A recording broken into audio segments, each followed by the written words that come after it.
On this page, we're just going to look at various applications now that we've seen linear combinations, unit vectors, component forms, cosine as being x components, sines as being y components.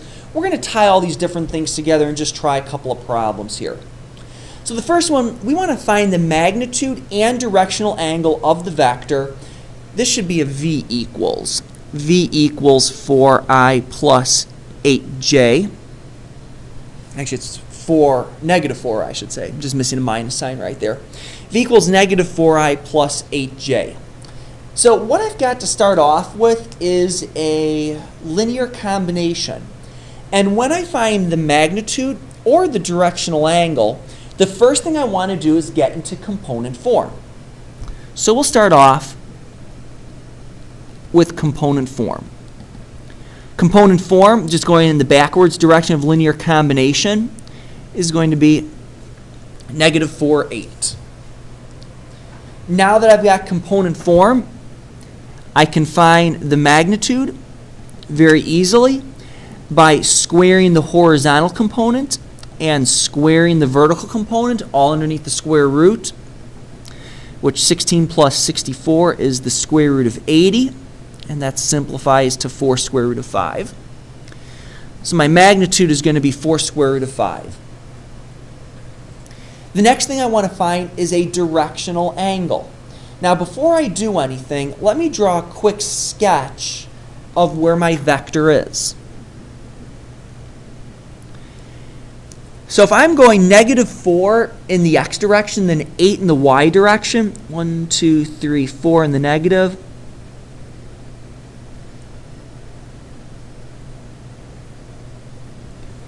there's my vector. I can see that I'm in the second quadrant. Now that I've done that, I can use my formula for directional angle. And the directional angle is going to be the tangent of the y component over the x component. So 8 over negative 4. Plug that into your calculator, making sure we're in degree mode here, and we get negative 63.434 degrees. Now, unlike the previous answer, we just can't box that and say we're done, or we can't just add 360. The reason for this is tangent inverse we know is only defined in the first and the fourth quadrant. But this answer is in the second quadrant. So I've got to do a little bit of mathematic manipulation here that we did with reference triangles back in the previous chapter. We know that what the calculator just gave us was this angle right here, negative 63.434 degrees. And using the rules that we talked about in the previous section, we know then this angle right here is also 64.434 degrees. So the directional angle of the vector, which starts at the x-axis and then goes around to where the vector is, I'm going to label that as the directional angle.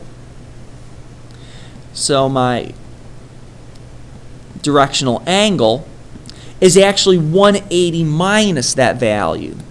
180 minus the 63.434, which is going to give me 116.565 degrees. So whenever you've got these problems that involve angles and vectors, it's a great idea to make sure you draw a picture first. The next two examples are finding component forms when I give you the directional angle.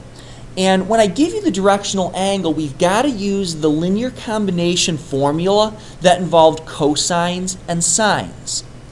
Remember, cosine ties to the x value, sine ties to the y value.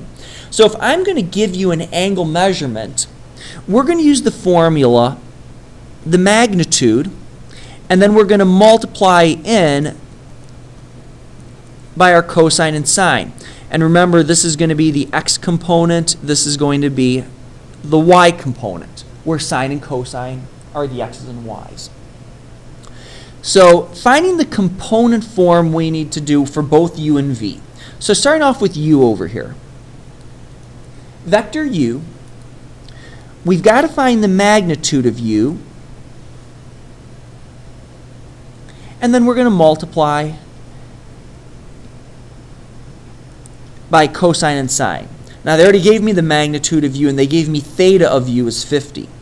So the magnitude of u is going to be 12. It's nice they give that to us already. The cosine of 50 degrees and the sine of 50 degrees.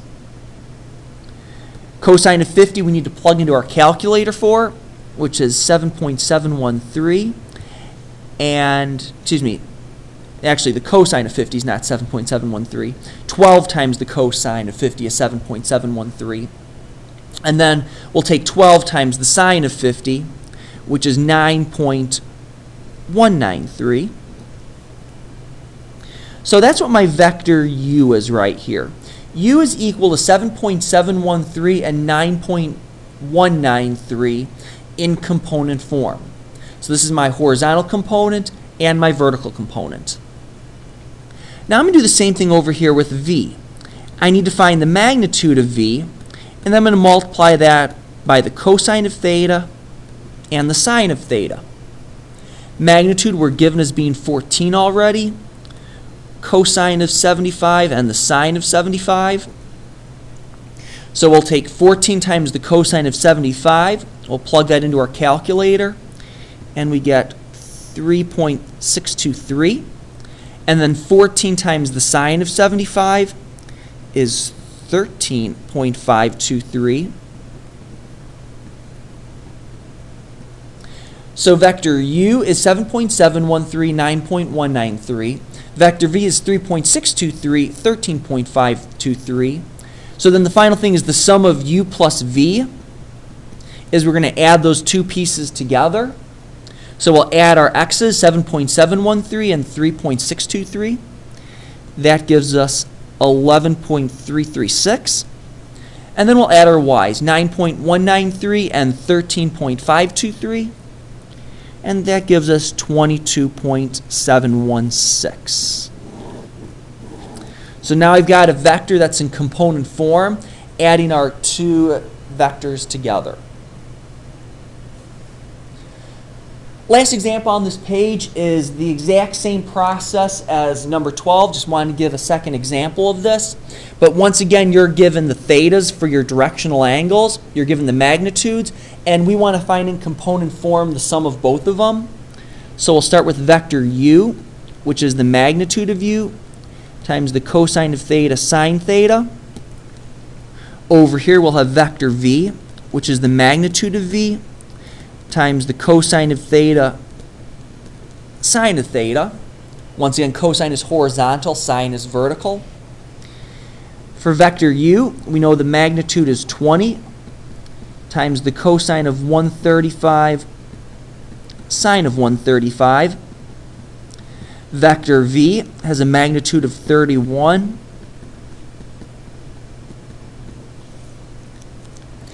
And for this one, we know 135 on the unit circle, but since we don't know 10, we're going to be in decimals anyways, so we'll plug this in decimal format and then round to 3 decimal places.